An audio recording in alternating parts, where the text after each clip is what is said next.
কলকাতা, বল কলকাতা, বল কলকাতা, বল বল বল বল বল বল কলকাতা।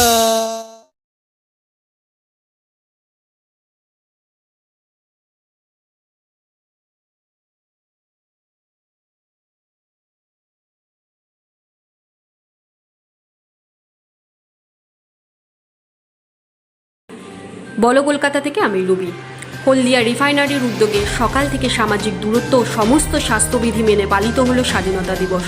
৭৪তম স্বাধীনতা দিবসের প্রারম্ভে পালিত হচ্ছে সারা দেশ জুড়ে। করোনা আবহের মধ্যে ও স্বাস্থ্যবিধি মেনে দেশের প্রতিটি প্রান্তে পালিত হচ্ছে স্বাধীনতা দিবস। হলদিয়া রিফাইনারির উদ্যোগে সকাল থেকে সামাজিক দূরত্ব সমস্ত স্বাস্থ্যবিধি মেনে পালিত হলো স্বাধীনতা দিবস। সেই সঙ্গে করোনা যোদ্ধাদের সম্মানিত করা হলেও অন্যান্য বছরের ন্যায় এবছর হলদিয়া রিফাইনারিতে কুচকাওয়াজ এবং বর্ণাঢ্য শোভাযাত্রা পালিত হয়নি। নিজস্ব প্রতিনিধি জাহাঙ্গীর, বলো কলকাতা।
সমস্ত অজানা খবরের আপডেট পেতে আমাদের ইউটিউব চ্যানেলটি সাবস্ক্রাইব করুন এবং পাশে থাকা বেল আইকনটি প্রেস করুন। এছাড়া গুগলে গিয়ে www.bolokolkata.com ওয়েব পোর্টাল চ্যানেলটি সাবস্ক্রাইব করুন।